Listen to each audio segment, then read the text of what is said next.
Hi, everyone, and welcome back to hopefully another exciting episode of The Perspective.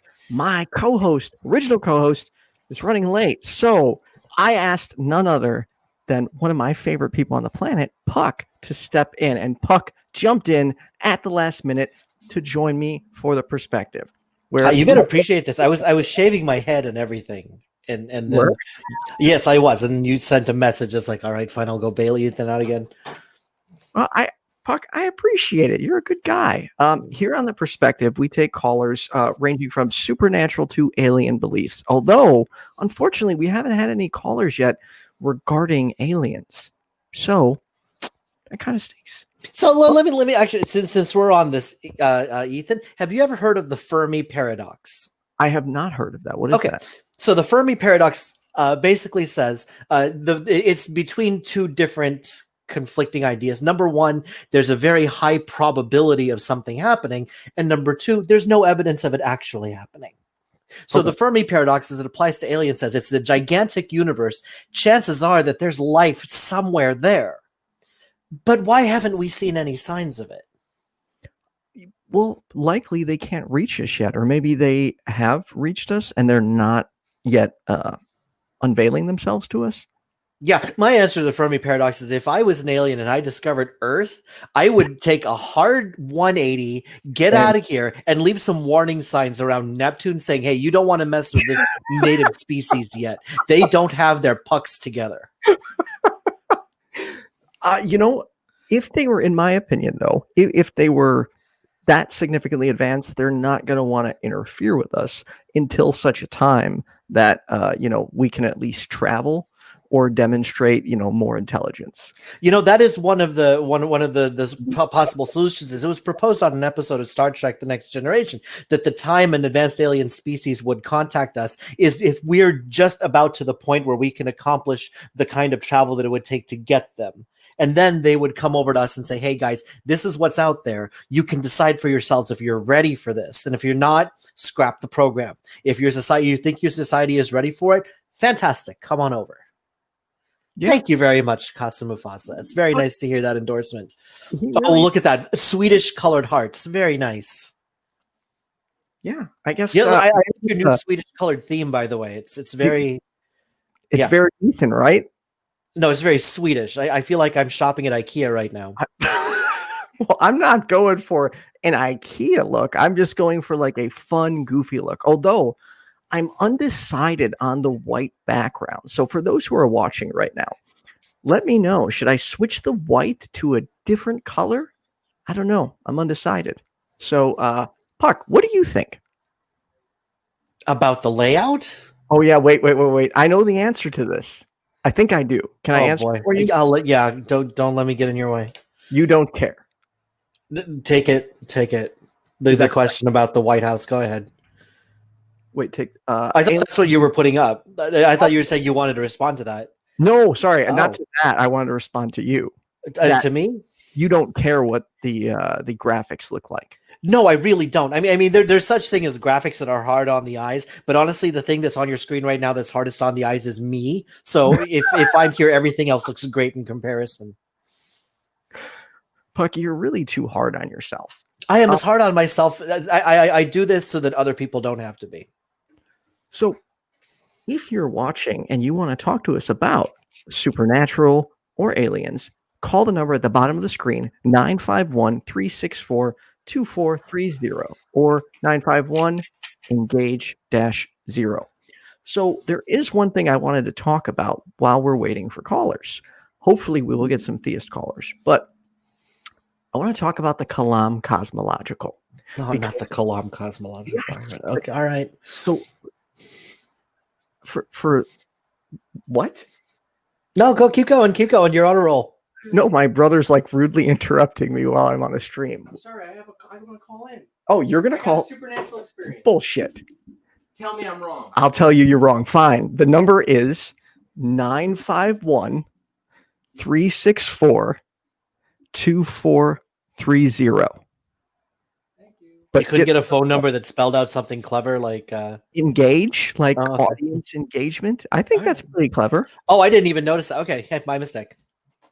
Yeah, why the Kalam? Why is it always the Kalam cosmological? Well, I have to prepare because okay, so here I'm curious what he's gonna talk about. My brother says he has a supernatural story, which is weird. I don't want to speak for him. So anyway, Tico, you are on with Puck and your brother. How's it going? Good, good. Sorry, did I get the name Tico? Yes, Tico. Okay. How are you guys doing? Good. I am doing well. I'm like half of my head is shaved and half isn't, so I'm really embarrassed right now to be on a camera. But whatever, this is the things I do for you guys. So Tico, what is your supernatural experience or claim? Okay, so this is like, does out of body experience count as supernatural? Yeah, let's hear it. That counts.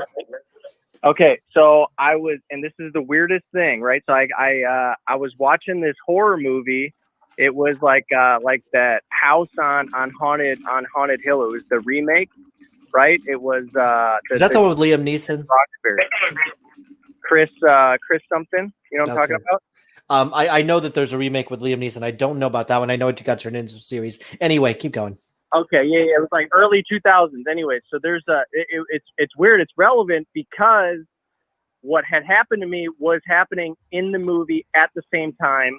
Okay, I am watching the movie, and in the movie, the person is having like this out of body experience in the movie where they're literally looking at themselves, right? And in this moment, neither before this or after, to this day, has this ever happened to me. I literally saw myself watching the movie as this was happening. Okay, can I ask you a serious question? Yeah, take this one, Ethan. Okay. How high were you at this moment? We lived in Romeoville. I was like 10. Oh, okay. So I was a kid. Why I was haven't a kid you, when this happened? dude? Why haven't you ever told me this story before? Because he knows better than to think you'd take him seriously. Okay, so I feel like I might have. Go ahead. I like that both Ethan and Best Name Ever in chat had the same question at the same time. Were you high at the time? Oh, Yeah, no, I was a kid. I didn't know anything about that. I was completely oblivious to any drugs, alcohol, anything like that. And I remember just watching this movie, and I mean, still to this day, like I can see it perfectly in my memory of being in my parents' room in our old home, and I was like, the out of body version of myself was in the corner of the room, watching myself standing there watching the movie. It was just the strangest thing. I don't even know. So just out of curiosity, was this a one of, or is this something that has happened again and like you can get to happen again? One and done. One and done. Okay. Now, This is I actually just looked that up, by the way. So we'll talk about the 411 missing 411 next. Okay, so this is where I'm coming from with this. Because it's a one of, it's hard to like go back and investigate, right? Like I grant that you have an experience where you believe you were looking at yourself from an external part, but if it only happened once, there's really only so much that we can do. And now the way I would do it, and this is because this is the Puck method, okay? I probably wouldn't apply anything to this. I'd probably chalk this up to say, wow, that was weird. In order for me to say out of body experience, like what was still animating my body at the time? Why was I still standing and watching a movie? Right? There would have to be a lot of steps that I would go through before I can say, you know what, my consciousness was outside of my body. Like before you make that leap, how do you know that your entire consciousness was there? And this isn't just like, I've had some weird dreams where I can see myself, right? And some people actually dream in third person. Yeah, 100%. And I've definitely thought about that too, where, you know, I've definitely heard of that idea where sometimes your memory isn't your memory, especially coming from a younger age. It's essentially like how you remember it or how the story has been told as to how your memory sees it. So I've thought about all these different ways. Never, like I said, never happened before, never happened since. For all I know, I could have dreamt this years later of myself. And that's what makes it so tough. Like, I want to validate that you had this experience, while at the same time, I can't go back and experience. I can't go back and investigate this. So there's no way for me to really tell. It's like, hey, okay, yeah, you are actually witnessing the world from a perspective other than inside your body. Like, there's so many weird questions here. Like, if you didn't have eyes, how were you seeing yourself? Right? If you're just a disembodied consciousness, like, there's a lot of different places to go here. Are you open to the possibility that I'm not saying imagined it, but you created it? Like, you saw this thing on TV? I mean, it's definitely possible. I know being younger. I mean, I lived in my head. I mean, my imagination was my place to go. I mean, but it really was like, and I wonder if at that time my imagination could have been that powerful, where like in this moment I'm seeing the movie and then I literally just visualize myself in the same scenario. Like, I think that could definitely be possible. So, I mean, supernatural, non-supernatural, I don't know. It was just, it is a vivid memory of mine. Like, when I think supernatural, I mean, that's the first thing aside from the TV show.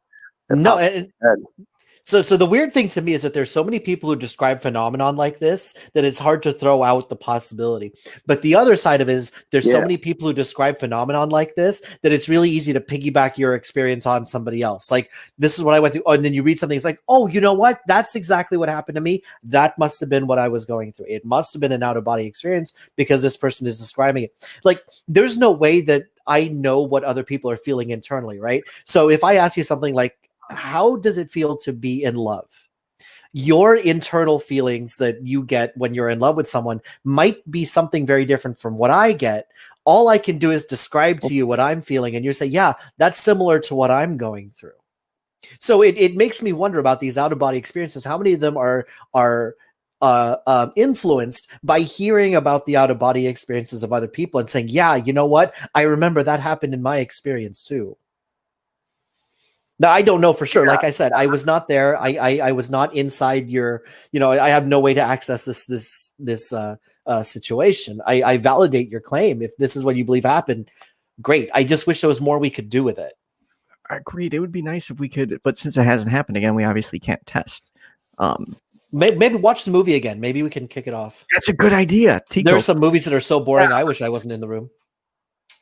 Do you want to watch the movie again? I would love to check it out again to like kind of be back in that experience again. It was wild, and I just remember like thinking about it now. Like it gives me like a little bit of a weird feeling in the tummy where I'm like this weird feeling of like watching this movie and then watching myself watch this movie. I'm like, I don't even know. So I doesn't bother me. Doesn't take up my day. I forget about it until times like this. I've had a similar experience when I remember when I was about I think it was about 6, and I still remember this vividly. By the way, our the original co-host Kyle Freedom, he did join the green room. We'll bring him on in just a few minutes. Thank goodness I had to finish my hair. I remember, I have this memory right now of me where I was in the closet for some odd reason, watching myself and our mom downstairs playing checkers. I remember playing checkers, but I also have this memory of watching us. I don't really have a good explanation for it outside of, I think that my mind somehow created this memory for me. Right? It's almost like your subconscious pulled it up in a dream state or something, or it's like you're watching the memory of yourself. I don't know. Yeah, it's wild to think about that. So I do, before we let you go, I do have one question. I'm not going to say this person's name, but was it last 2 nights ago, you overheard me on your first experience with a presuppositionalist Christian. What's your opinion of that? Do you remember that the guy I was talking individual to? or whatever a pre whatever you just said. What was your first experience or thoughts like hearing someone from that side? Borderline untalkable. I mean, there's no conversation to be had. It was just flat out annoying. I would never have had that conversation with somebody. I remember you're like, why are you talking to this guy? Like, it was tough. I mean, when you ask somebody if you can ask them, if you ask somebody if you can ask them questions, and then they just overlap by continuously asking you questions that you've repeatedly said, I don't know how to answer that question, because to me it doesn't even make sense. Like, it's like people are just throwing words together to make it sound intelligent. right. Yeah, And to how me, does your worldview account for the ultimacy of reality? Yes, that. Ethan, I gotta. Okay, you know that I say things to you out of love, right? You know that. You know how sometimes you go to places of work. Sorry, you need to talk to Tico. No, I was just going to say, Tico, I want to thank you for calling in. Thank you very much, Tico. You know, sometimes at places of work, they have that sign up that says it has been this many days since the last time loss accident. Yeah, there should be a sign like that right behind you. It has been this many days since Ethan has brought up presuppositional apologetics. And I guarantee you that will never hit more than no more than double digits. Okay, I will be honest. I never thought I'd say this. I am starting to get my fill with presuppositionalists. It's been 6 months. Yeah, it took me some time, but I'm starting to see why engaging in presuppositionalism is not conducive to a healthy. No. Let's get this right, because the presuppositional argument, the transcendental argument, is actually an argument worth merit and worth investigation. It is the way that the presuppositional argument is brought in conversation that makes it completely unbearable to listen to. Okay. So it's a script. It is a script, and their number one goal is get you back to the script. Yeah. That is, and it's the dishonest nature of the conversation around it that makes me not want to deal with it. The argument itself is actually really interesting. What are the preconditions for the intelligibility of the universe? That's an interesting question. It is, and I'm not knowledgeable enough to answer that question. I have so much I have to learn. I know, that's why they keep trying to call you. Okay. Anyway. Yeah. Well, real quick before, I do want to congratulate Oz on getting married and a happy birthday. I wish you a long and happy marriage. In the meantime, while you're still here, Puck, I'm going to bring our co-host on, Kyle. It looks like your video's off. Are you there, Kyle? Yes, I'm here. Can you hear me? Hello, Kyle. How y'all doing? How's it going, man? I'm pretty good. Tired. I just came from a friend's birthday party. Tried to tackle this technology stuff. I'm not very good at it, but I'm here. Well, good. Thanks for coming on. Kyle, Puck, Kyle. Puck is, one of the regular co-hosts here and comes on my channel regularly. Pleasure to meet you. I concede the co-pilot's chair. Have a wonderful evening, guys. Thank you very much for allowing me on here. Thanks, Puck. All right, have a good one. And if you're watching right now, we do still currently need theist callers. Call the number at the bottom of the screen, 951-364-2430. Kyle, so I've always wanted to ask you this. Is Kyle Freedom your real name? No, my real name is Adam Jones. Oh, you didn't have to do that. I don't mind. Oh, okay. Where did the name Kyle Freedom come from? So I go by Kyle, actually. It's my middle name. And since I was little, my family, friends call me Kyle. So I use that. And then Freedom, honestly, I call myself Kyle Freedom. Someone else gave me the name, being funny. And then I felt it kind of went in with my my outlook on life and what I want to do with my platforms. So I assumed the name, and it was originally to hide from my family and friends that I was atheist. And I've come out since then, so, but that was now yeah. Yeah, you are, I will say, I constantly see your posts and you are active, actively speaking out, which is awesome. And I was really excited to see you start your own YouTube channel. Tell me, what got you to atheism? Like, were you a Christian for most of your life? Yeah, I was I was very conservative Christian. I was a Seventh-day Adventist, if you've ever heard of that denomination. Yes. And I was on the extreme right wing of Adventism. So being, growing up that way, and the Bible is everything, very fundamentalist. I guess I never even thought I'd be an atheist. Never even knew what atheism was. I was like what a typical Christian does of atheism. That was me. And I actually, by the time that I became an atheist, I didn't even know I was an atheist. Someone had to let me know, are you an atheist? And I had to think about it, and I had to, come up, okay, I think I am an atheist. I don't think I believe in this. But what got me looking into questioning my faith, questioning what I known to be true, was we have a prophet in our church, and I started reconsidering if she was actually inspired by God. I was studying Greek in college to be a pastor, and seeing that she would say things that the Greek of the Bible doesn't agree with. So I thought she was at odds with the Bible, and I questioned her, reread her writings and stuff, found out she plagiarized a lot of stuff, and I stopped reading her and believing in her, and I was just a Christian. And I stopped becoming, I wasn't an Adventist anymore, and I thought, why do I apply the critical thinking and these reasoning and logic skills to this author, but not the Bible as well? And I was so sure that the Bible was inspired that I thought, what's the problem in looking at it a second time? Right. And when I did that, it took me a couple of times reading the whole thing for me to start thinking a little bit better.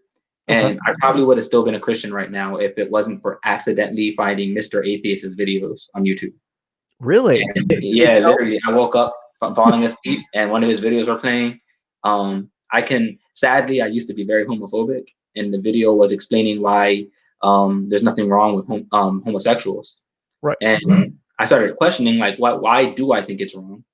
And then that got me questioning the Bible on that topic, and then questioning the Bible on the next topic, and and it snowballed. And then when I reread the Bible after all of that, it just seemed very ridiculous to me. And I was like, let me do my research into who wrote the Bible, why the Bible was written, how it was put together, and all of that kind of confirmed that I didn't believe in a God.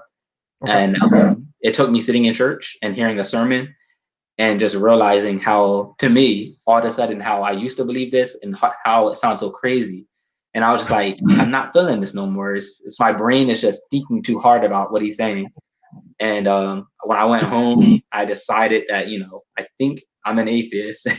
And I told a couple of people, and we had discussions, and then talking to other Christians and having discussions, and realizing that it doesn't take much to crack open their entire faith and for them to be speechless.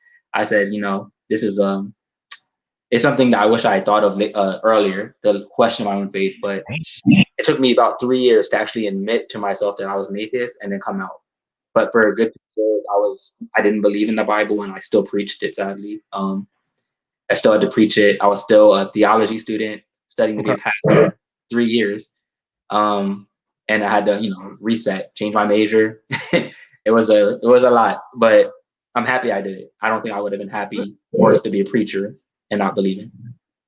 So what was mental struggle for you, or was there any mental struggle for you? Like, some people, they go through extremely depressive states, anxiety ridden. What was it like for you? For me, it was very depressing. First, I had the depression of preaching and then not believing at the same time. And that kind of caused me a lot of stress in my mind, especially giving Bible studies one-on-one to people and wanting to throw it all out and be like, hey, listen, I don't even believe this myself. You should actually go get some help instead of coming to me to pray for you. And I felt like it would break that person's heart to do that. I felt upset because my mom and dad wanted me to be a pastor, and they were pushing for it. My dad was sending me thousands of dollars on Cash App, like real money on Cash App, to clear for school.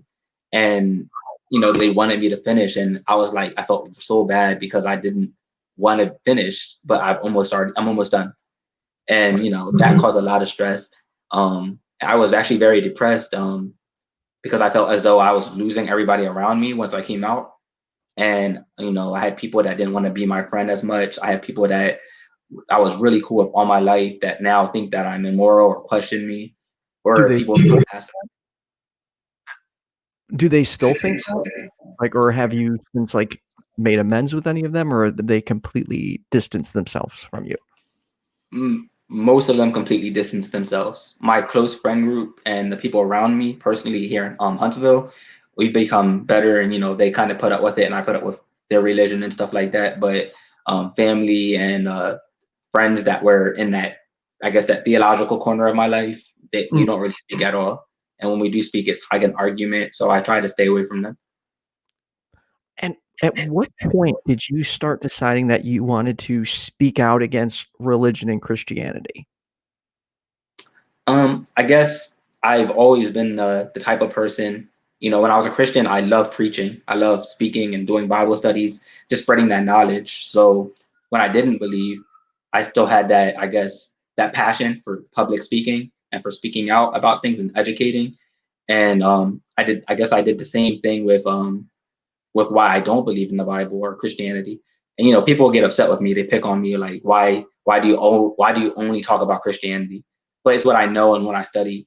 And I don't believe in it, but I find it interesting. So I like to explain to people like the documentary hypothesis and little details like that. And I feel like it's really interesting. And a lot of my friends here at Oakwood, the school I go to, and people I know back home, even family members, have come to me like, "That's interesting what you said. Can you tell me some more or explain what you mean?"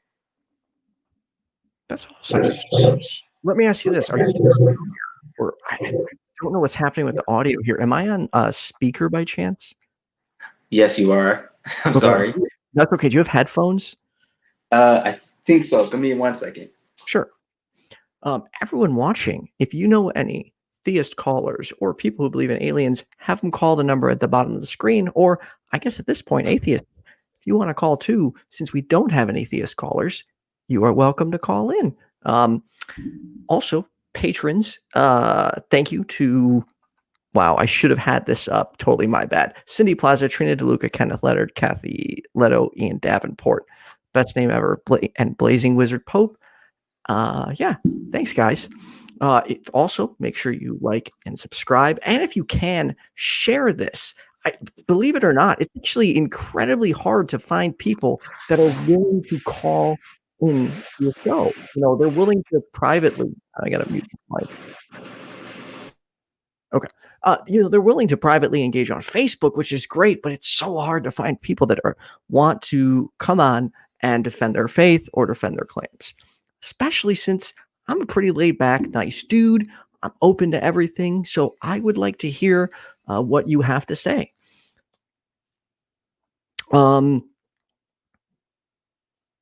I hate when that happens, when I totally lose my train of thought. So one thing I do want to talk to Kyle about when he comes back is the Kalam cosmological argument. I know most people are familiar with this, but I know I'm a bad atheist. I'm still learning it. Like, I get the argument, but I'm still learning how to properly object to it. Originally, I was going to be debating Dean Meadows this coming Thursday. And unfortunately, I recognize that when it comes to debates, I have no idea what I'm doing. And if I'm being completely transparent, I don't think I can handle a debate. I have so much learning I need to do, and I really need to start cracking on it so I can progress and be able to properly handle these objections better. Because right now, I'm very much the average Joe. When I hear some of these things, I'm like, what does this even mean? Like, the ultimacy of your reality? I don't know how to account for the ultimacy of my reality. What does that even mean? Like, these things are just so confusing to me, which at times can be frustrating when you don't know how to handle that, or when you get tripped up by these more complex things. And for me, I get actually really hard on myself, because at times I feel, because of my like previous medical history, like I'm searching for words as I'm talking and I can't find them. And it's just like they disappear, and I'm sitting there like, it's so frustrating, because it's like I know what I want to say, but I can't find the way to say it. And now I feel like I'm just rambling, but I disagree, Blaster Master. Dean's a really good dude, and I am excited. While we won't be debating, we are still going to be talking, which is this Thursday at 6 p.m. Yeah, so no, I gotta disagree. He's a good dude. He even prior to us debating, he's like, "How serious are we gonna take this?" And he's like, "I'm happy to give you the arguments I'm gonna use in the debate." And what he was gonna be presenting to me is the Kalam cosmological, the ontological argument, and the resurrection. And I'm like, "Ah, the resurrection, like." That and the ontological arguments, again, if I'm being very forthcoming, I don't know that I can properly object to them. And it's weird because I can hear these arguments and I know they don't make sense. It's like I can feel them not connecting, but I can't quite locate the words to explain why they're not connecting. Hopefully, we'll get Kyle's audio figured out shortly. I am still waiting for callers. I could use someone to talk to right now. So call number at the bottom of the screen. We're here every Tuesday at 6:30 p.m. Central Daylight Time. Additionally, one of the things I'm most excited about is I started this new show with Jenna Belk, which is every Sunday at 11 a.m. Central Daylight Time. And typically we are covering everything under the umbrella of mental health. And this Sunday, we are going to be talking about mental health and relationships and how they can both benefit and hurt you. Yeah, I am at this point like getting to an area where I am running out of things to say. So call the number and talk to me. Additionally, I will be interviewing Objectively Dan. In the meantime, here's what I want to talk about. For those that don't know, I wouldn't consider myself I wasn't overly Christian, but I was overly conservative and very right wing. And I was a Christian, but I never really understood church, so I wasn't pulled into that extent. I was just kind of called myself a Christian because I was born here. I thought I was, and I didn't really ever challenge it. But man, was I conservative. And I'm still like looking back through my, old posts and old actions. And it's like, it's an entirely different person. And people, they want to bring you back to God. And I understand that. They want you to believe again. But at times, they just want you to accept it. Like, oh, just get on your knees and pray and he'll talk to you. Like, how am I supposed to pray to someone that I don't believe in? Was I ever baptized? No, I was not. Family didn't do that, although it did happen for both my brothers. They ended up getting baptized. My middle brother got baptized in Mexico. But my family isn't the biggest fan of me being an atheist. They're not against it by any means. They're just like, yeah, you've you fell victim to liberal propaganda. So what can I say? Either way, I am a proud atheist. And if you have any questions, put them in the comments. So I don't know, as much as I want to be open to the possibility that there is a God, that I will see, people in the afterlife, that there's someone watching over us. It sounds great. Like, okay, this is cool. There's someone out there. Like, I get to live on, but it just doesn't seem real to me. And I wish believers would understand that when something doesn't feel real to you or believable, you can't just ignore it. It's kind of like, imagine someone throwing a baseball at your head. You can't necessarily choose to believe that baseball isn't flying at your head. I mean, I guess you could, but you're still going to get hit in the head. That wasn't really the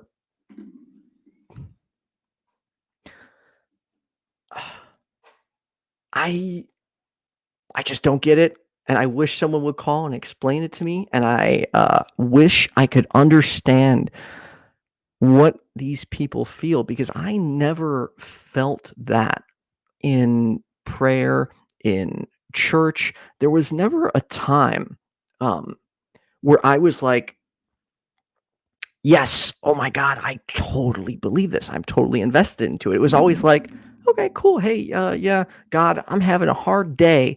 Can you watch over me? Or please, God, help me with this. But I never really turned to him.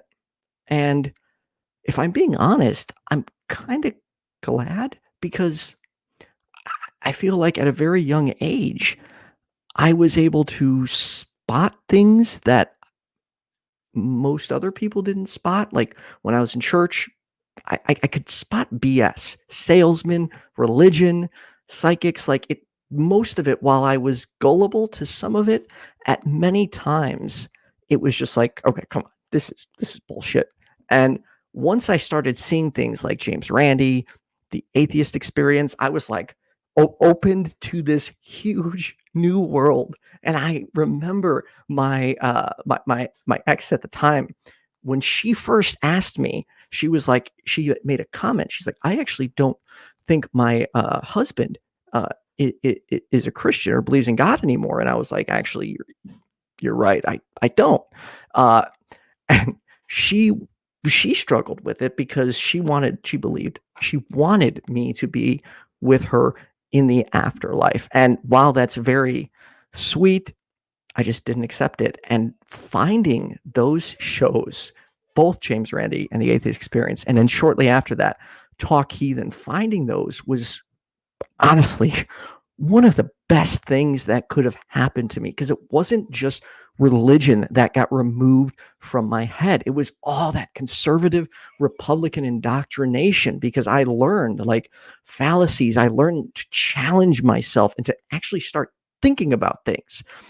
You know, I remember one year in particular getting pissed off at someone kneeling for the Colin Kaepernick kneeling for the flag and being upset about it. And then as time went on, I'm like, this is ridiculous. Why am I getting upset over someone kneeling? Like, I'm sorry.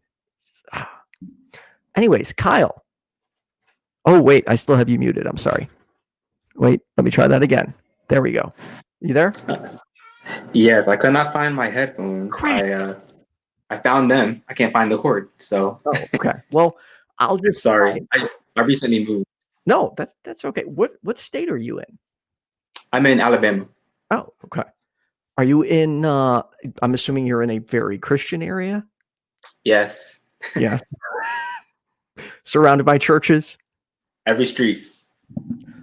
So let me ask you this. What year did you deconvert? I guess it started 2017. 2000. So let me ask you this. You said you were conservative Republican. Is that correct? Or no? I wouldn't say I was Republican. I wasn't really into politics, but I was conservative. So a lot of the things Republicans stand for, I stood for. So did you originally, in 2016, did you support Donald Trump? No. I did. I actually didn't want him to win. I got saved right before I voted for him. I was like for me originally, I was like, okay, this guy is like taking a grenade and lopping it at politics. Like he calls shit out. But then shortly thereafter, I'm like, wow, this guy's actually a total asshole. Like what was I thinking? Like, no, he is not qualified. And fortunately, I did realize it before I voted for him. But I ended up not voting because I was like, I don't know what to do here. And let me tell you, for this upcoming election, I feel the same. Like I am not enthusiastically supporting Biden at all. Like I'm actually kind of dreading it. And it was one of my friends, Kenneth, that just slightly pushed me over the edge with a really good analogy, which I wish I had handy right now. But I gotta say, it sucks, man. What do you think? Where are you at on this? Oh man, I feel the same way you do. I'm not like I'll vote for Biden, but it's not enthusiastic at all. I feel the same way about Trump. I just last election I felt the same way as well. I didn't vote. And maybe I should have, but I just felt so stuck in the middle at the time. And now it's like I want Trump out, but and I probably will vote for Biden, but I don't know. it's like I don't know what to do. I wish we had better candidates. I know. And it's also where I'm torn because I want to vote in a third party, but at the same time, I feel this election is too important to risk Biden losing a vote. But man, do I not want to continue to vote for this two-party system. Yeah, All right. So question from Bestname. I think it's for both of us, actually. Do you remember any experiences you had as a Christian that you thought were supernatural at the time? And do you have new explanations for them now? Would you like to take that, Kyle? yeah, sure. So mine is, I guess it's kind of cheesy, but I was taking the city bus to my community college and I left my laptop, brand new laptop, left it right on the bus bench and rode about a few miles down the street before I realized I left my laptop. Okay. And I got off the bus and I started, running back to the bus stop 2 miles away. And I had was praying while I was running. I was praying. I started crying a little bit, and I just spent like a lot of money on it. So I was really upset. I thought it would definitely be stolen because there's people at the bus stop that were still there after I left. And it was a bad part of town. And when I got there, the same people were standing there and my laptop was still sitting there. And I thought that was a miracle of God that my laptop wasn't stolen. And I used to preach about that one. And I don't have like mystical experiences, but I thought that was a whole miracle. And now that I look back on it, I'm like, wow, well, that could have happened to anybody. It's not really a miracle, but it's, for me, it's little mundane things like that I attribute it to God. I never had actually any type of supernatural experience of God. But I've had little things like that where I pray and then something happens, what I prayed for, and I'm just like, wow, like God's real. It's to fall victim to that. Me in particular, while I did have a few like universe looking out for me explanations, I think I'm sure there's more. I'd have to really sit here and think about it, but there is one in particular. When I was like 20 years old, let's just say, and I'm not going to say what it is. If you want to message me, I'll tell you privately, but I had a health scare and I ended up taking time off work. I was freaking out. And let's just say I was praying to God. I'm like, oh, this can't be real. This is horrible. And I was freaking out before going to the doctor. And then I went to the doctor and the doctor like was laughing and I'm like, what? And he said what it was. And I'm like, oh, like, I was like, oh, God totally had my back on this one. I was actually like really praying this time. Like, fortunately, nothing happened. And looking back, I don't really need an explanation. It wasn't God. I was just, hey, lucky. Nothing happened. So for me, I think that's the only one that immediately stands out. Otherwise, there are little things like, oh, I lost my keys or I lost my phone. I find something. Oh, I got one. I got a really good one. Okay, check this out. So after my brother passed, I was going through like a really hard time. And okay, I'll just say everything. This is kind of embarrassing, but okay. I was driving one day and I got a speeding ticket and I didn't have my insurance card on me because I never put it in the car. Like I was in this phase in life where I didn't care. And all I had to do was go to court, pay my ticket and show the insurance. I didn't go to court. I was just like, I don't fucking care, whatever. So what happens? License gets suspended. I didn't care. I was just like, whatever. And I sadly kept driving and got in trouble. Anyway, I got out of my depression. I got my license back, handled all my shit. But the day I got my license back, I was walking in a Dominic's and one of my brother's songs came on. And I was like, because my brother passed, I was like on cloud nine, like, oh my God, this is a sign. I get my license back today. My brother's favorite song came on. He was looking out for me, completely discounting all the hard work I put in to get my license back. Like, I started with a lawyer, and then I eventually got rid of the lawyer and did it myself because I was like, okay, look, this guy's not doing anything. I can actually handle this. So I went through month after month to these damn court cases. I got everything dismissed. I showed I had insurance, so they had to remove, I forgot what it's called, not dismiss, when they clear it off your record. There's a totally blanking on the term, but I got everything off my record, got my license back. I discounted all that work I put in and was like, yep, my brother did it. Like, what is that shit? No, man. I should have been giving myself credit the entire time. So I would say that is,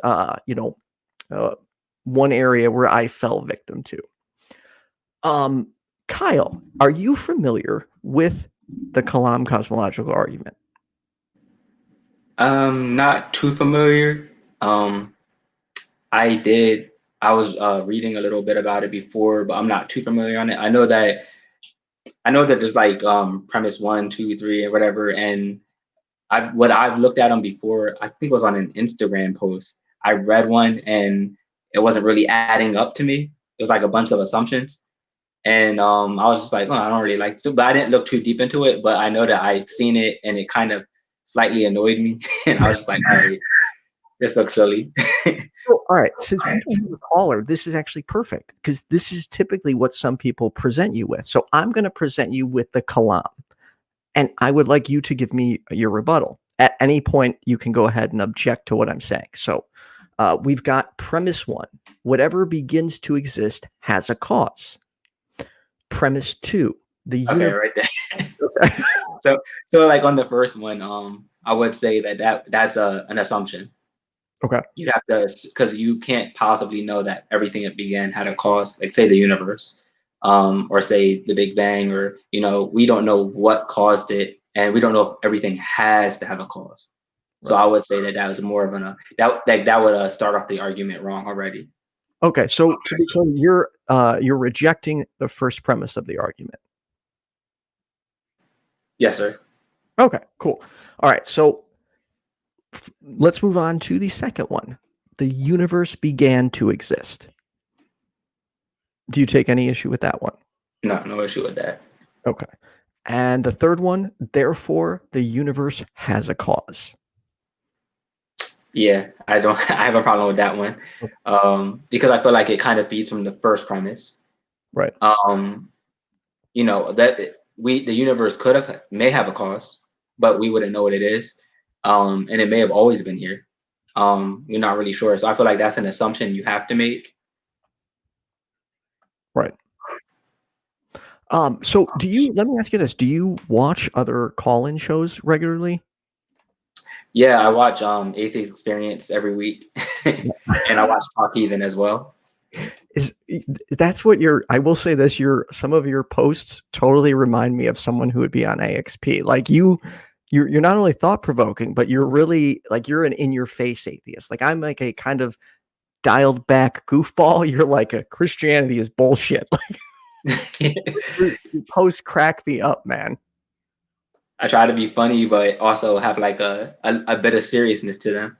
Yes, you do. You offer a lot. Let me ask you this. What is your goal in the atheist community? I guess my goal would be, I really want to educate the religious on these arguments, educate myself, educate them on their own religions. I just want people to start critically thinking about things. You don't have to stop believing in your religion, but I want to know, have you thought about this? Have you thought about that? I want people not 100% sure of anything.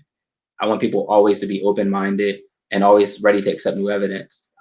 We won't get anything done anytime soon, but I feel in the future, this will cause us to live a much better existence if we all are educated, if we all have critical thinking, and we all we just try to be the best that we can be without believing things that we don't need a reason to believe. So are you okay if people are still Christian and using their critical thinking skills, or do you want all atheists? I actually know a couple Christians that I would say use the critical thinking, but I wouldn't say I want all atheists. I'm not sure, but I would rather people not be religious than be religious. Matt Dillahunty actually, he brings up this scenario where is it bad to have a lucky rabbit's foot? And usually it's like, it's just fun. But he said, what if someone uses that lucky rabbit's foot to cross the road in the middle of traffic and stuff? Then it's bad. And I feel like even a critical thinking, free thinking, educated Christian, it can cause some harm, especially to them, even if it's little things.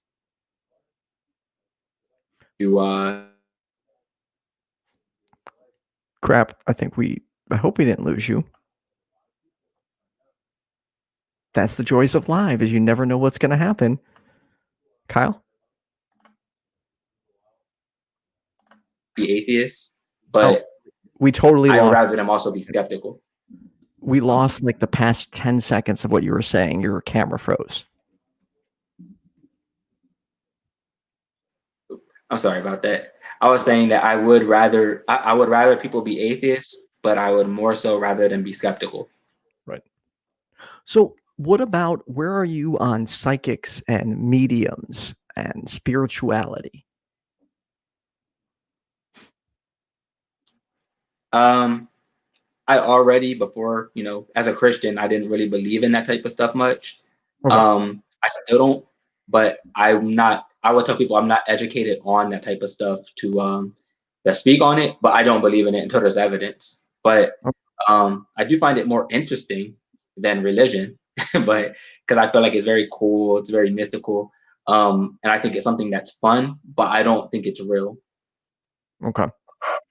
Yeah, I am actually currently trying to find a few psychics that are willing to let me test them, because I am surrounded by a lot of, quote, witches and psychics and mediums who all talk about their supernatural ability quite often, but I have yet to be able to see anything significant. But it would be nice if you know anyone, or anyone watching right now knows someone willing to let myself and Puck put them through a respectful ringer and try and, support their claim or disprove their claim. Let me know. I feel bad that I have no callers for you, Kyle. It's okay. I really wanted to be the one to pop your respective call-in cherry, and give you a chance to rebut some of these arguments, but man, it's, as I was saying earlier, it's so difficult to find theist callers. Let me ask you this. So what wisdom would you like to impart on the atheist community? A lot of atheists that are probably older than atheists longer probably know this one, but I would say don't go public with your atheism and speak on it until you've been atheist for a little while. So for the atheist community, I see it in myself. I see it in many other people that are new atheists, and we kind of just let our mouth get loose and we say anything. We want so badly to show. And just, I go back to my my old Facebook, and I was looking at my posts from when I first, became an atheist, and it's just bad. I'm losing arguments here and there. I would say wait until you learn how to argue, learn to debate, learn the other side, study other religions. And if you're not going to put that work in to understand how to speak and debate and argue, don't do it. So look bad. It sounds like that's advice for me, because I don't know how to debate. But honestly, I don't either myself, so I'm learning. Yeah, it's a lot of it. There is so much more time I need to put into this, but I am excited. We have a caller, and it is actually, a good theist friend of the atheist community. So I would like to welcome Larry the Christian. You are on with Kyle Freedom and Ethan. How's it going? Pretty good, man. How about you? I'm doing well. I'm excited you called. I'm I'm. I couldn't leave you just hanging out there. Oh, thanks, Larry. And you know what? I'm excited that you're going to be the one to pop Kyle's cherry right now. Oh boy. But by the way, I don't know that I am.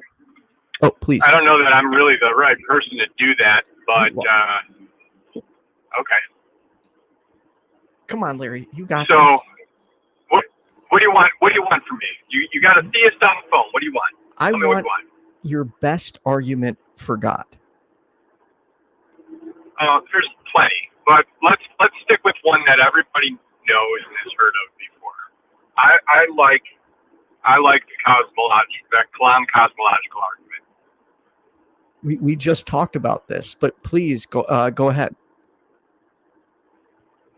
So I mean I think that it is pretty much logically airtight, and I don't see how you get around it. So, Kyle, do you know the premises? I know the first two. Do you want me to go ahead and say them again? We'll start with the first one. Larry, let me know if this is correct for you. Whatever begins to exist has a cause. Yeah. All right, Kyle, it's yours. Alrighty, so for that first premise, I would say that would need to be demonstrated. We don't know that everything that began to exist had a cause. And I would need to know also what do you mean by cause? Okay, so I think that you're already stretching it a little bit too far. Everything that began to exist has a cause.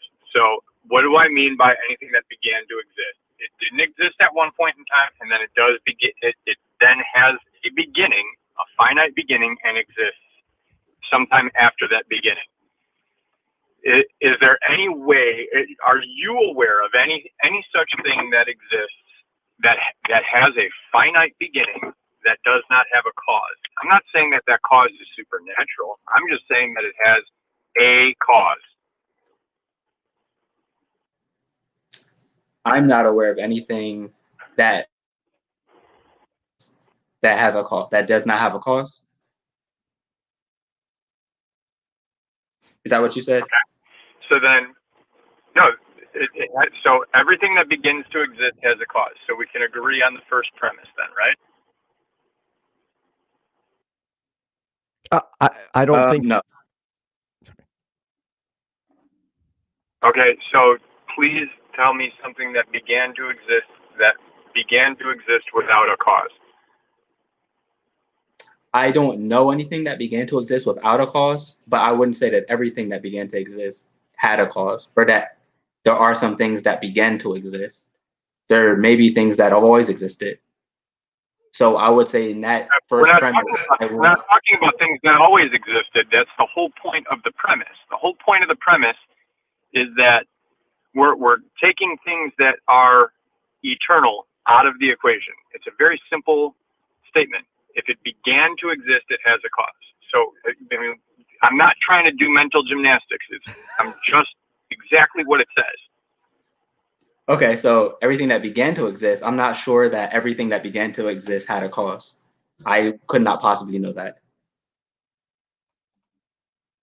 Okay, I mean, like just basic life experience and physics and modern science as we know it, we'll just use those as, like a basic building block that, at least to the best of our knowledge, we are unaware of anything that began to exist that doesn't have some kind of a cause. Yes, I would say I am unaware of anything that began to exist that does not have a cause. Okay, cool. So then we can move on to the second premise. The universe began to exist. True. Okay, cool. So if the first premise is true and the second premise is true, then the conclusion naturally follows the universe has a cause. Real quick question. You said the second premise is that the universe began to exist, correct? Yes. Okay.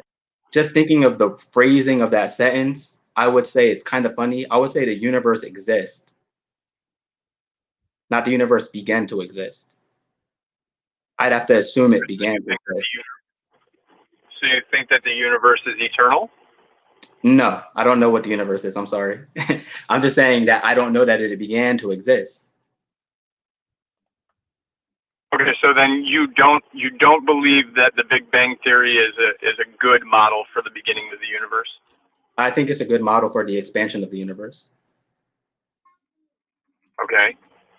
So do you subscribe to some other model that maybe I'm not aware of? No. I don't think that science answers when did the universe begin to exist. The Big Bang studies or Big Bang cosmology studies the expansion of the universe. Before that. Okay. So, but so I guess the more simple question is, do you think that the universe is eternal? Like it has no finite beginning ever?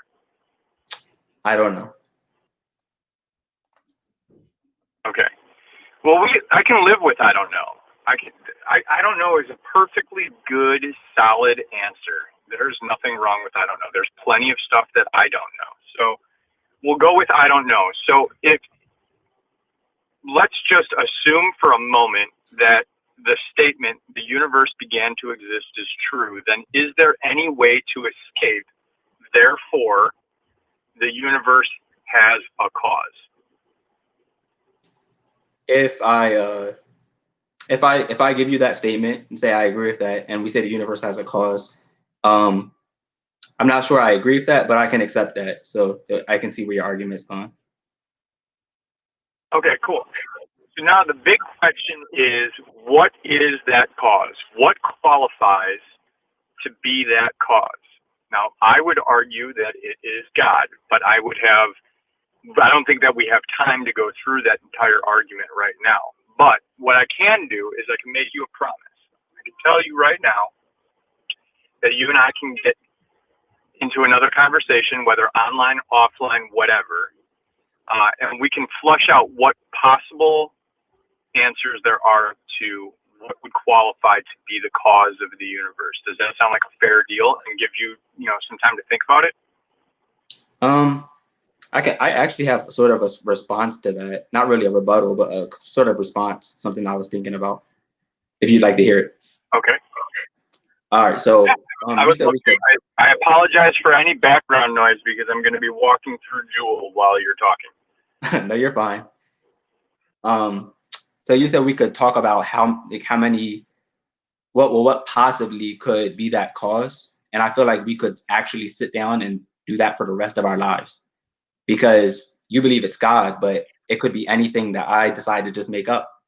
It could be any God. It could be literally anything. It could be, I could say it's a magical space rock that creates. So at the end of the day, we could say things. I feel like you can't. You have to demonstrate. I don't think that you could convince me that something that you made up is capable of fulfilling all of the criteria to cause the universe.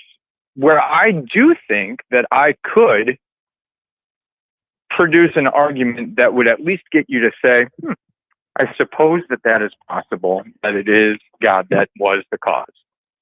Okay, so what would be the criteria? So I think that the first part would be to define the universe. And I'm going to define the universe is as all space, time, and matter. Everything that's included in that. And then I would say that the necessary cause would have to be spaceless, can't take up space because space didn't exist. Has to be timeless, meaning it's not subject to time because time didn't exist. And can't be material, can't be made out of matter, because if it was, then material would have existed. So all of those are off the table. So I need something that's going to be spaceless, timeless, and immaterial. Then it's also going to have to be powerful, and it would also have to be personal. Powerful because, as we can see from the Big Bang model and expansion, there could be quite a bit of energy infused into the universe, which is a closed system. So it would have to be pretty powerful. And then personal, because it would have to make the choice to create, because we are in fact here. There is something when there could have been nothing. So it has to be a personal agent of some sort to make that decision. So those would be the criteria that I would choose. So, I mean, if you could come up with something that fits all of those criteria, my guess is that what you're going to be making up or imagining is going to be awfully similar to God. Where do you get those from? Like, because it sounds like you're just essentially assigning these qualities to God, without being able to prove that there is a God. So it's just straight up deduction. I mean, I'm not really assigning anything to anyone. Oh, sorry, I just put that in the wrong side of the. Hold on. I gotta check out at the grocery store.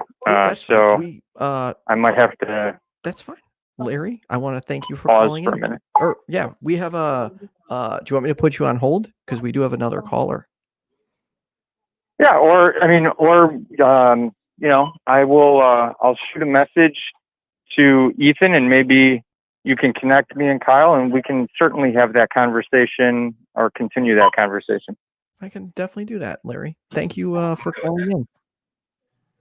All right, thanks. You have a good one. All right, have a good one, LTC. I see you. Bye. All right, before we get to our next caller, Kyle, what did you think? That's the first time you've done this.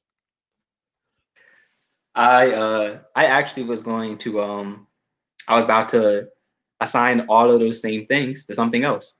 I feel like they can all go to any God, and I also have the question of why is it that God is timeless? Is he not material? Is he powerful? Does he have to be like? Couldn't this universe been an experiment of aliens? I feel like that's just as much of a idea, actually a more realistic idea than a God. Yeah, I think it's far more plausible that aliens did than a God did it. But anyways, let's get to our next caller. We have Jonathan. You are on with Ethan and Kyle. How are you? I'm well, gentlemen. Nice to talk to you today. You as well. How's your day? Oh, just another crazy, lucky, busy day. I'm a walking, talking medical miracle. I was supposed to die of leukemia 11 years ago, I'm so and I sorry. beat the odds thanks to science, thanks to a bone marrow transplant, and whoever or whatever else may have helped me. But anyway, I'm inclined to believe that God can't be timeless because stuff happens and God observes it. So after it happens, the memory has to be somewhere. So you do believe in God, but you don't think that God is timeless? Yeah, I do believe in God, but for me, it's a chosen superstition. I can't prove it. Okay. I don't think anybody can prove it, but even though I can't prove it, I can provide reasons that were compelling to me to choose to live a supernatural life. And I can tell you that through my ordeal of leukemia, my superstitiousness helped me. And so I had almost no fear through the whole thing, or anger, or any of those other crazy things that infect my, let's say, emotional, imperfect intelligence. Okay.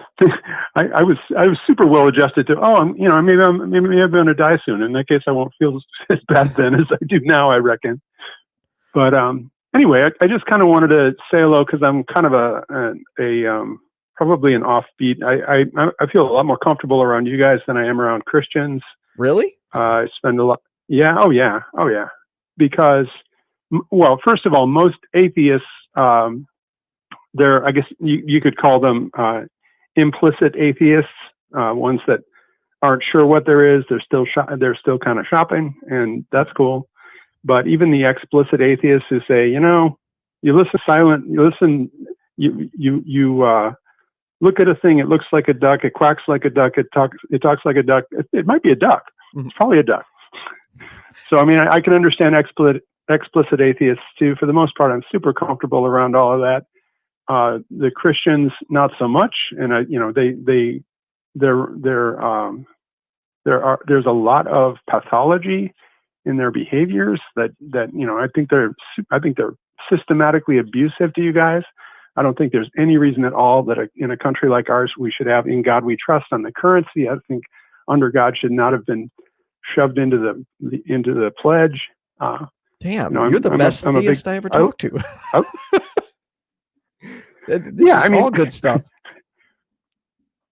So yeah, I mean, I think you guys take a lot of flack, a lot of abuse, and for the most part, all y'all are out there saying words not because you get some social advantage to it. Quite the opposite. You get a penalty. I mean, I agree with you there. You can't win a political office if you're open about your beliefs.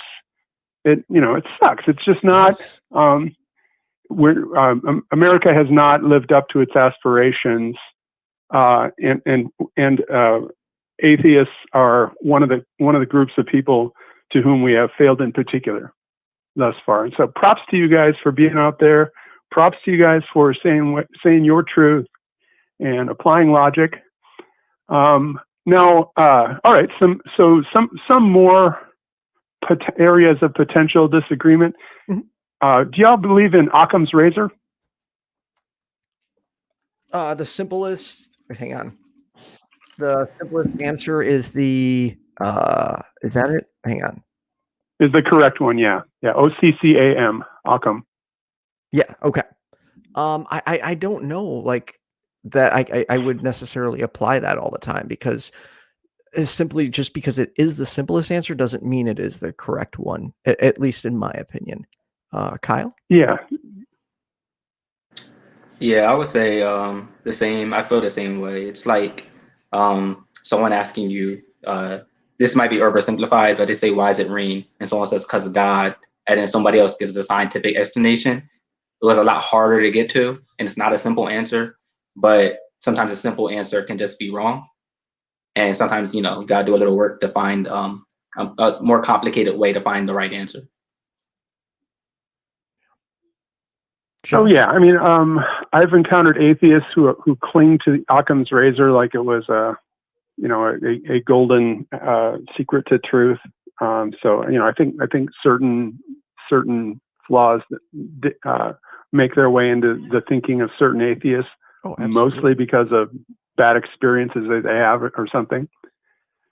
Atheists are just as susceptible to becoming an atheist doesn't make you any smarter of a person. All of us are just as susceptible to believing bullshit as anybody else. So, I try not to. There was a time where I would put atheists on a pedal, and I was during my angry atheist phase. I was like, yeah, we're right, they're wrong. I'm going to show them, and I regret so many of the things I said when I was an angry atheist because I was a friggin' asshole, man. Like I would, rather than talk to people, it was just insults and throwing their thing under the bus, calling them brainwashed and not actually engaging in conversation. It was so crappy of me to act like that, but it was like this new thing you're excited about, you want to talk about it, and you do almost, you feel betrayed because you feel like you've been lied to a large majority of your life, and you look around, nobody agrees with you, and you're like, what is going on here? Like, I need to wake these people up. And then it after a while it sets in, you're like, look, dude, you could be wrong about this too. Don't be an asshole. Talk to them about it. So I definitely went through some aggressive phase. I think Kyle, you said you went through like an angry phase too. Is that correct? Oh yeah, definitely, most definitely. I'm still coming out of the end of it. But I only act like an asshole to those that do so to me first. So that's not really a good way to live. But if I'm debating with somebody and then they're, rude, then I will speak very plainly and bluntly what I'm speaking, But I try now to actually discuss and, get some street epistemology, try to talk to them, get them to think and get me to think and have a good conversation. Sorry, So, John. Go ahead. So yeah, I mean, I was actually, I'm not saying you're on your way to where I am at all by any stretch, but my path I spent some time being an angry, very argumentative atheist. And I'm not upset with I was an asshole, but I'm not upset with myself for having behaved that way. I think it was understandable. But I've moved on. I moved on through agnosticism. I've been a Unitarian for many years, practicing Unitarian. I married a Mormon girl, so now I'm practicing LDS. As far as I know, I'm the world's only UU LDS double dipper. I'm not familiar with Unitarianism. Well, a lot of Unitarians are atheists. So if you feel like going somewhere on a Sunday morning, I recommend that you might find yourself comfortable with the things that they say. See, it says here though that Unitarian, can't even say that, is a Christian theological movement named for its belief that the God in Christianity is one person. Yeah, check your source. Okay. That has at most historical truth. Okay. So let me ask you this: what convinced you of like what changed you from being, an atheist agnostic and got you to believe in God?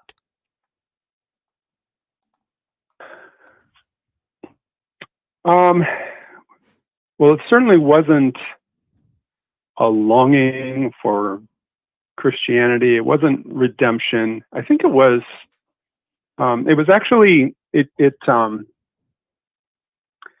found a way to travel between the mindsets of whoever I encounter, even extreme positions I can get to through this tool. And it came from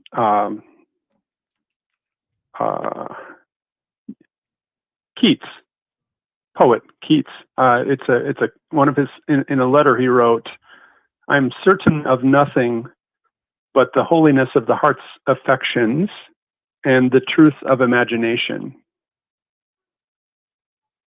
And when I thought about that for a long time, I decided that was going to be the basis of the foundation of all my knowledge, the foundation of my cosmology, and it has served me well because I can sit down next to almost anybody right where they live. I mean, even a terrorist. I could sit down next to a religious extremist terrorist and say, okay, I'm certain of nothing but the holiness of the heart's affections. You love your leader, you love your ideology, you're willing to do violence for it.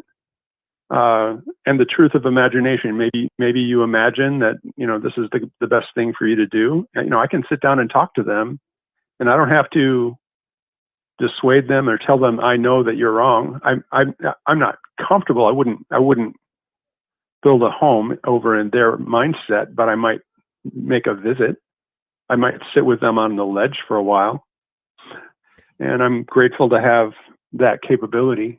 So I would, after finding that quote by Keats, deciding to adopt it, then I became able to have superstitions, and I was able to imagine, maybe I could try out different things and figure out which ones are comfortable. And I thought, although, you guys talked about it maybe being harmful to the believer to have a lucky something or other, a lucky number, a rabbit's foot or something. Right. You guys mentioning that a few minutes ago, right? Yeah. Kyle mentioned that like having a lucky rabbit's foot and crossing a busy street with it isn't necessarily the best idea. Right. I mean, if you're jumping off the ledge, if you're driving on the freeway with your newfound, with your midichlorians and your ability to use the force, then I hope it works. So let me ask you this: what got you to God? Was it your feelings, or was it like critically thinking about the position? Like, how did you arrive at that belief?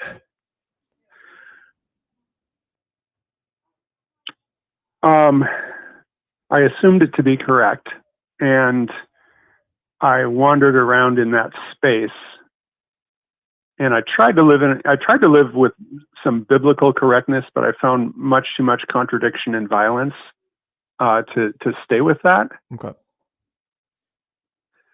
But I did find while I was doing that, I read a lot of scriptures, and I found something that you guys may find interesting. I found a place in the Bible where it says God repented of something bad he was thinking about doing. So he changed. He was going to do something bad, and then he changed his mind according to the scriptures.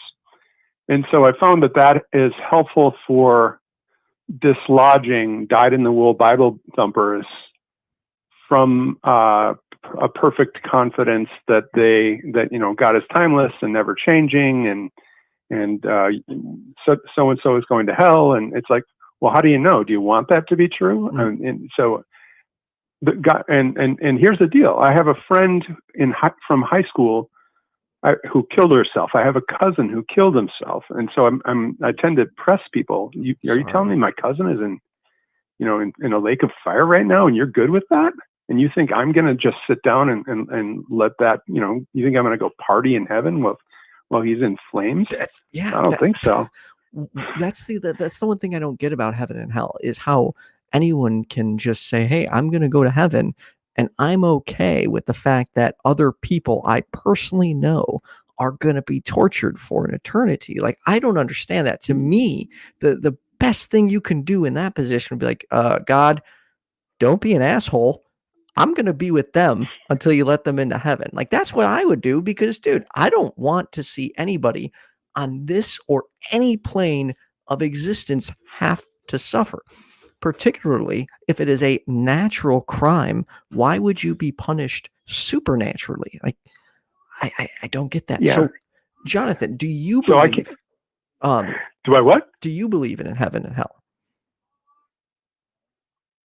Well, I have my foundation of cosmology, and so I would have to say sometimes I do. Okay. I'm capable of assuming it, but I'm not capable of assuming that for very long that it's going to be okay with me. And my plan of record is, okay, maybe, if I'm sitting with, let's put it this way. I conversed with Shirley of the Westboro Baptist Church when she visited Seattle. And I challenged her understanding of scripture and persuaded her to throw away one of her signs because it was contra-scriptural. But they try to live the book. And, but anyway, not often, I guess, is a more accurate term. Okay.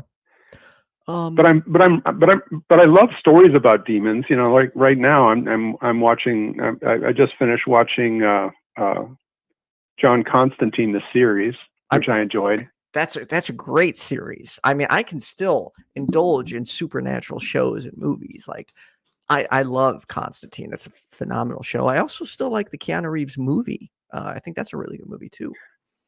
Totally. Jonathan, we do have one more caller we got to get to, so before we wrap up, I want to thank you for calling in. It was nice talking to you, and I am really glad that you are doing better and you were able to beat leukemia. Thank you, gentlemen. Thank you for putting on your show. Nice chatting with you. Take care. You too. Be safe. Okay, have a good one, Jonathan. All right, Kyle, do you have time for one more call? All right, yes, I do. This is going to be a good one for you, Kyle. this was the person that I was going to debate. So without further ado, Dean, you are on with Kyle and Ethan. How's it going? Hey, it's going good. Hope you guys are doing well. Yes. I'll keep my question pretty simple for Kyle, and I've asked you this before as well, Ethan. Is there any, or I guess my question would be, what evidence would persuade you to move back to Christianity? Okay. I'm actually not sure what evidence would be good enough or sufficient enough to make me move back into Christianity. There could be evidence that would make me a theist again. Even if it's the Christian God, I'm not sure if I'd go back to Christianity just because the Christian God existed. But evidence, I'm not sure. Every scenario I think of, I find holes in. But I would say I'm not sure what evidence it would take for me to actually believe. I guess maybe if he could appear to everybody on earth, show and demonstrate that he is a God, and I'm seeing it with the entire mass of the entire world. It's not just me in my bedroom. That might convince me that he exists. But I honestly can say I'm not sure what evidence would convince me. So even if the evidence, so even if that actually took place and, God appeared to everybody, you're saying that even amongst that evidence, you would not return to Christianity? You might be led to theism, but you wouldn't return to Christianity? Yeah. So if a God did prove itself to exist, I would no longer be an atheist because God exists. But there's things that are a part of Christianity, like we were just talking about with the hell and heaven thing, different things in the Bible I disagree with. And it's just, for me, my morals and the Bible's morals, my ideology on what I should and shouldn't do, I guess it doesn't line up, and there's things I just disagree with. So I'm not sure if I'd worship it. Just if a God proved itself to exist, I wouldn't say that, I guess makes it, I guess I'm trying to find the word to say. It doesn't deserve worship just because it's a God. So I don't know if I would worship it. It need to give me a good reason to. Okay, well, I guess I don't know which direction I want to go. I don't know if I want to present a argument for God to try and persuade you towards theism, or if I want to talk about why you think. I heard earlier on the show about the heaven hell deal. So I guess I'll present an argument for the existence of God. I guess my first question would be is, do you think that it's even possible for God to exist? And by God, I mean a maximally great being.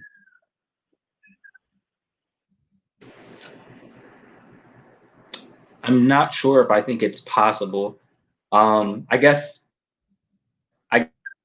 it is possible.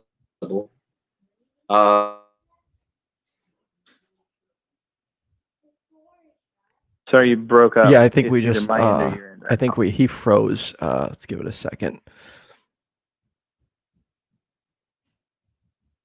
Hopefully he's not gone. Hopefully he's just frozen again. That's the problem with Wi-Fi. So I should always let everyone. Oh, there we go. Kyle, you're back now. You froze up, so we didn't hear anything you said.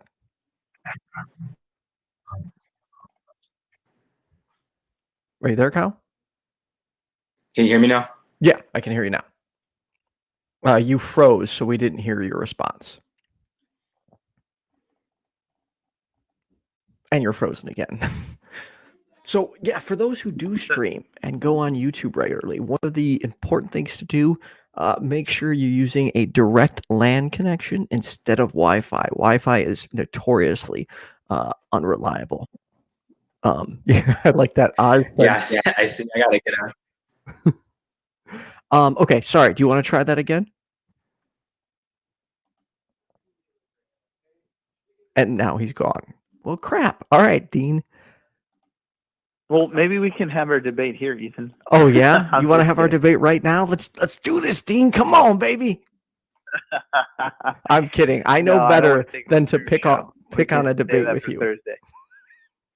Well, Thursday is going to be a discussion. I have already publicly admitted that I don't think I am capable of handling you in a debate. I'm just, it's not my area, and I'm sitting here, Dean, and I'm studying the Kalam, the ontological, and the resurrection, like you told me, and I'm just like, this shit is overwhelming, specifically the ontological argument. Like I could handle you on the Kalam, or I could successfully rebut it, I think. I'm sorry. You said I'm sorry. You said you could handle me on the Kalam. Okay, sorry. maybe that was a little overconfident on that one. I think I could handle. Sorry, I was being a little arrogant there too. No. I don't know. Maybe you could. I think I can handle the Kalam. Maybe I can't handle you and the Kalam, because I'll say many skeptical, mutual friends are like, you're biting off more than you can chew. Like, you better be prepared. Dean is quick. And I'm like, I know this probably wasn't such a great idea, but I mean, even though we're not actually debating, dude, you've been a really good sport about this. Yeah. So thank you.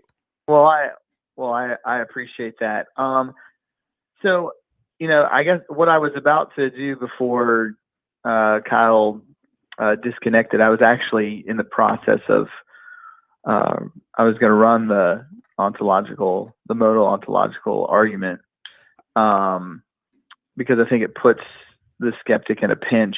The skeptic either has to affirm premise one that it's possible that God exists, or deny premise one that it's impossible that God exists. And I think either way you go there, it's a issue, and we can talk about that more Thursday. So I'll just go ahead. I'll say I appreciate, even though we disagree, I appreciate you. You're a good friend, and I can't wait till Thursday. You too. Thanks for calling in, Dean. I appreciate it. And I hope you have a good day, and be safe. All right, man. All right. I'll talk to you later. All right, everyone. Thank you for tuning in. If you can, like and subscribe. The Perspective goes live every Tuesday at 6:30 p.m. Central Daylight Time. Next week, my co-host will be Brainbug. And then tomorrow, I am interviewing Objectively Dan, and we will definitely be talking about street epistemology, because I'm trying to learn that. Although I got to put my own spin on it. I'm going to call it friendly epistemology. It's the variation of street epistemology where I don't know what I'm doing, but I'm going to try. And then Thursday, I will be talking with Dean Meadows on the topic, does God exist? And then on my other channel, pretty excited about this, Thursday at 9 p.m., we are interviewing a police officer, and the topic, defunding the police. And that is at youtube.com/YFNA News. Anyways, thank you to my patrons. Thank you to everyone who tuned in. We'll be back here. Well, I'll be back here tomorrow. I hope everyone has a good evening. Be safe, stay happy, and stay healthy. Good night, everyone.